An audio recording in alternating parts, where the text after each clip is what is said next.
Só na areia eu sei trabalhar. Cabelo na testa, sou o dono da festa, pertenço aos 10.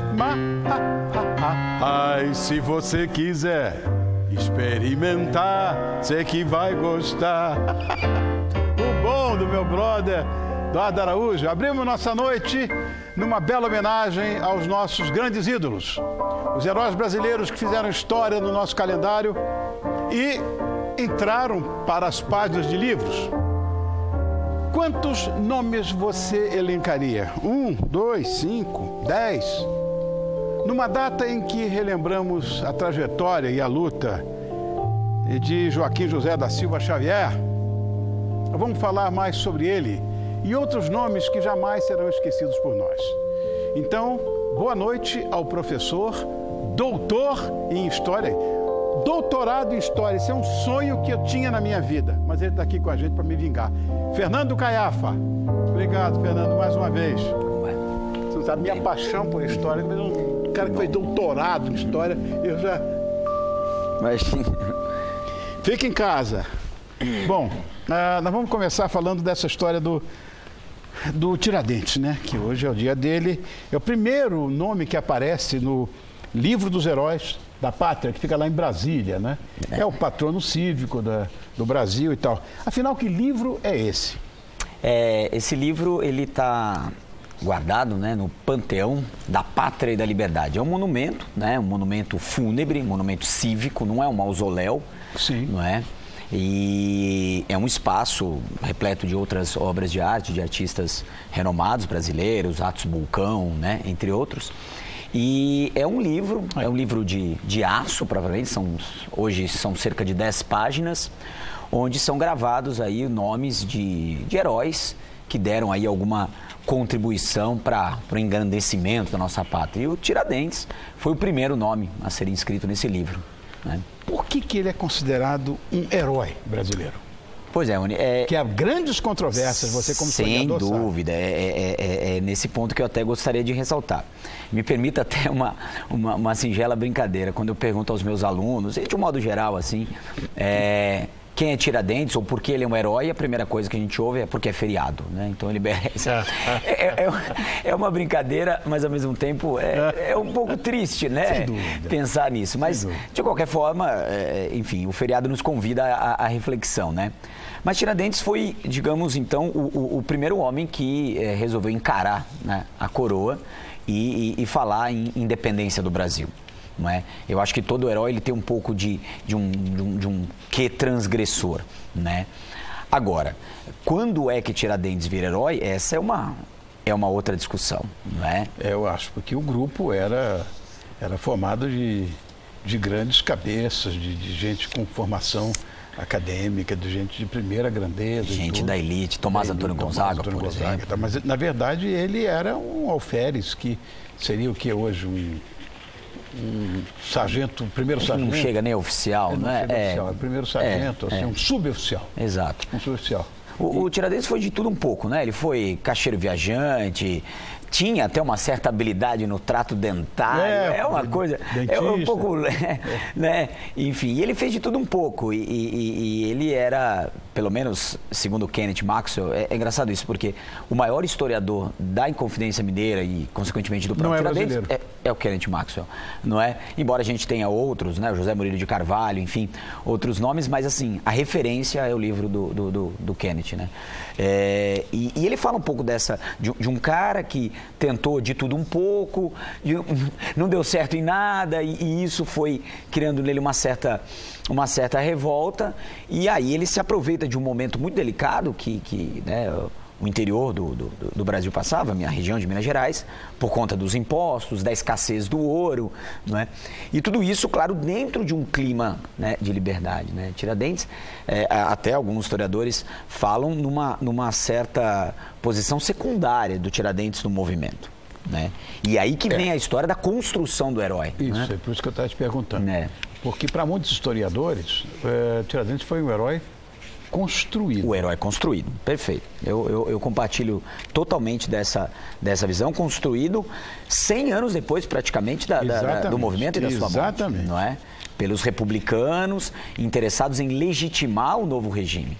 Não é? Afinal, quando a gente fala de república e tenta associar a ideia de república àquele que seria o protagonista, que é o Marechal Deodoro, que também está lá no livro, né, como não herói. Tem nenhuma simpatia por ele. Pois é, você sabe que é até a questão da... Nem pelo positivismo de Augusto Conte também. Pois é. E isso está muito distante, digamos assim, do senso comum, não é? Você colocar um militar, até a aparência, fala-se até na aparência, já um pouco mais velho, aquilo não combinaria com a imagem do herói, não é? Enquanto que Tiradentes seria esse herói popular, né? Então faça um pouco essa distinção. A traição é uma coisa que me incomoda muito, né? E o fato de Deodoro ter sido amigo de Pedro II me leva para um outro lado. Eu não gosto desse senhor. Entrando no âmbito da fofoca da história, fala-se até de uma mulher ali no meio, de uma disputa. Você conhece a história. Bom. Enfim, então aí fica complicado, né? Você colocar Deodoro na condição de herói. Mas o Tiradentes, ele tem uma imagem...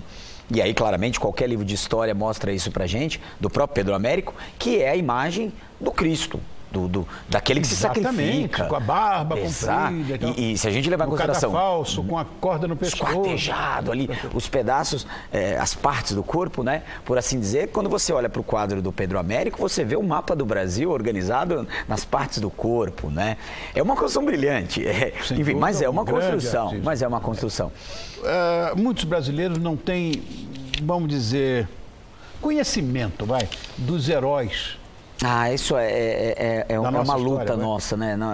Nós, professores, historiadores, porque a gente tem que aí discutir a questão da educação, não é? Do acesso à educação, de como ela é feita nas escolas, as escolhas que são feitas, por que vamos enaltecer certa figura e não outra, né? Então isso acaba criando um certo vazio, né, nessa discussão. E aí cada um quer puxar a sardinha para o seu lado, cada um quer enaltecer o seu herói. Claro, e os outros heróis do livro? Pois é. Você acha...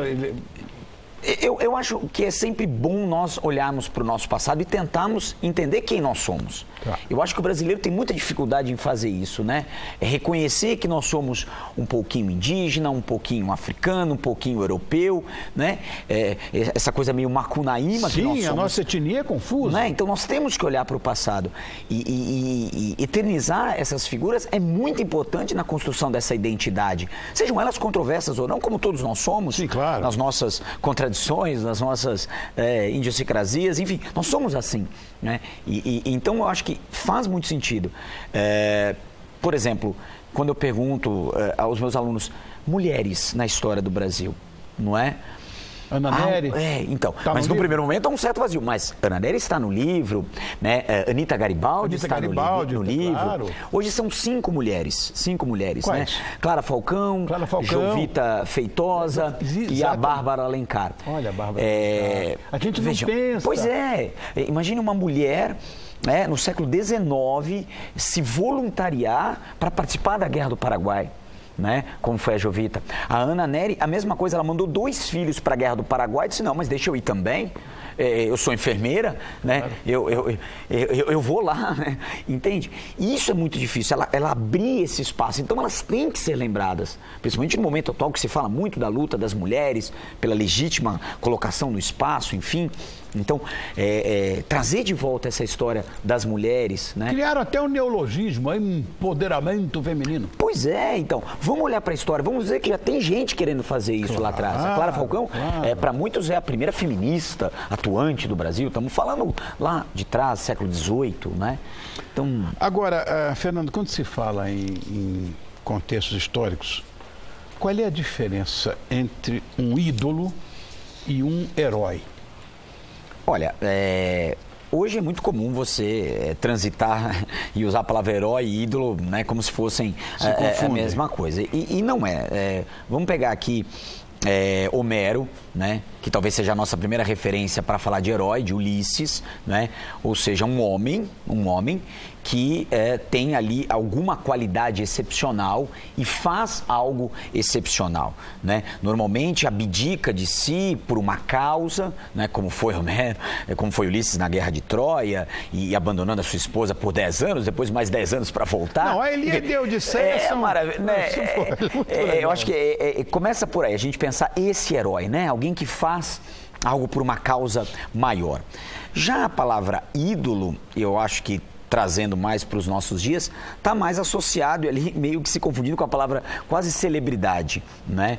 Tá correto. Que também não, né, não seria exatamente o melhor termo, mas é uma associação que as pessoas fazem. E o ídolo, ele tem uma coisa mais, um espelhamento. O ídolo vem do grego, ídolon, imagem, né? Então aquela imagem na qual eu me espelho, uma coisa até, uma quase divindade. De transferência. Exato. De transferência. Houve movimentos na história de perseguição aos cultuadores de imagem, a questão iconoclasta, né? Destruição de imagens consideradas sagradas. Então o ídolo tem um pouco dessa, né, essa coisa divina, né? Enquanto o herói me parece algo mais prático, né? Algo mais pragmático. Fernando, muito obrigado por ter vindo.